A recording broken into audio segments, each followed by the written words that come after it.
All right, with me on the phone is Hannah Stanford. She's a member of the Next Generation Ballet over at the Patel Conservatory on the Strass Center campus. She is also the winner of the Royal Ballet School Scholarship. She's headed over there to London full-time beginning in 2014, and she was also one of the 25 under 25 recognized by Creative Loafing. Hannah, how are you this morning? Good, how are you? Oh, I'm so blessed. Thank you so much. Well, first, let me congratulate you on this incredible scholarship and opportunity. And as I understand it, you've already kind of headed over there once and had a couple weeks with the school. Tell us a little bit about London and what it was like to be there, part of that school. Yes, so I went last fall for 2 weeks, and I trained with Anita Young, who's the first-year teacher at Royal, and she's an amazing teacher.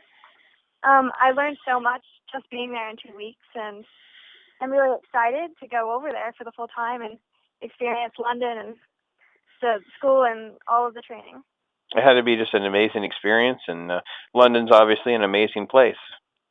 It is. I love it. It's so beautiful, and there's a lot of great shopping there, too. Fantastic. Now, you're a part of the Next Generation Ballet Corps over there at the Patel Conservatory with Peter Stark. Tell me a little bit about working with him and his team.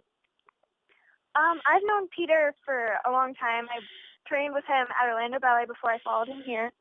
So we have a good relationship, and him and Yvonne have helped me so much, and I wouldn't be where I am today without them. Well, it sounds like a great opportunity, and it sounds like you've just done so much. And Creative Loafing, of course, recognized you as the under the 25 to watch, and with the scholarship in 2014, it seems like a very exciting time for you. So, tell me a little bit about your schooling right now. You're still in high school. I think I read that you're doing mostly online, like virtual school work. So, how do you like that? How does all that come together for you? Yeah, the virtual school it's very convenient because I can do it whenever I need to, in the morning before I go to ballet or at night when I come home. It doesn't have to be a set time. And I've been doing virtual school for about 4 years now. It's really been a good thing for me.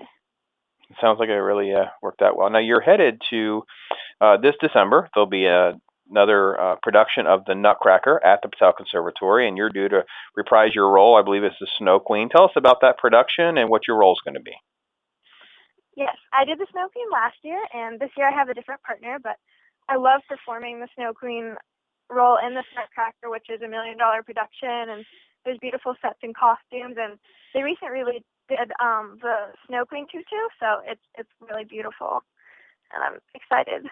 Well, it sounds like a great fit for you, and you've already shown how well you've done in that role, so it's exciting to see that happen. And I think you were discussing with me, we were talking a little bit about some of your other roles you have coming up in 2014, like Sleeping Beauty and some of the other stuff. So tell me a little bit about that.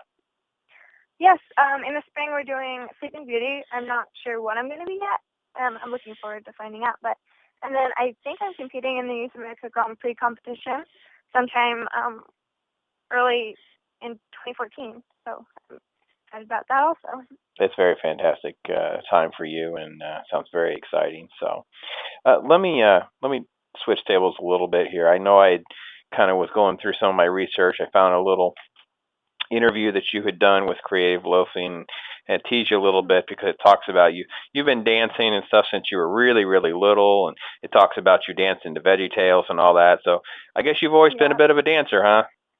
I have. Ever since I was 1 or 2, I was just stopping up and down to the music of anything I would hear in Veggie Tales, coincidentally.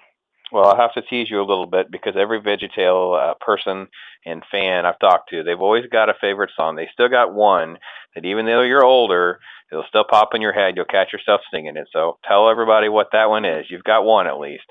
It's the cheeseburger song. Of course it is. So the cheeseburger song or the belly button song do tend to be the two favorite ones for most folks. But all right, so you'll be off in London. Your friends are going to be catching and teasing you, going, "You're singing what?" So you'll have to take some VeggieTales VHS over there or something to break them all in.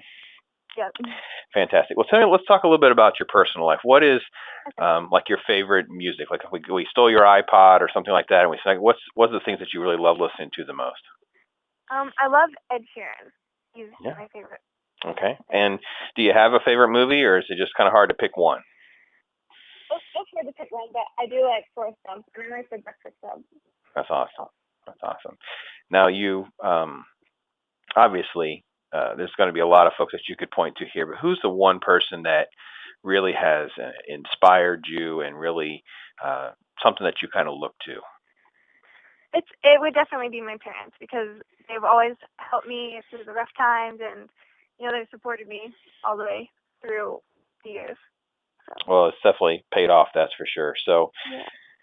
What is the maybe a famous quote or phrase or something that you kind of lean on? It helps get you through some of the tougher times, keeps you motivated, and helps you along. A couple of years ago, my director, Peter, said, "Don't ever let someone take away your love for ballet." And I'm paraphrasing that, but I stick to that quote. Well, yeah, I do think that's incredible advice for anything that we do, and love is a passion, that kind of thing. Well, I'm talking with Hannah Stanford, and a great young talent in the Tampa Bay area. Very exciting time. She's going to be headed over to London full-time in 2014. She'll, of course, be joining the Royal Ballet School there on a scholarship. She, of course, can be seen in December at the Nutcracker. She'll be part of the Patel Conservatory production there. And of course, there's several stuff happening in 2014, and we definitely wish her well. Hannah, please, God bless and be safe in your travels, and keep in touch. Hopefully we can talk again at a later date. Yes, thank you so much. No problem. Thank you again. And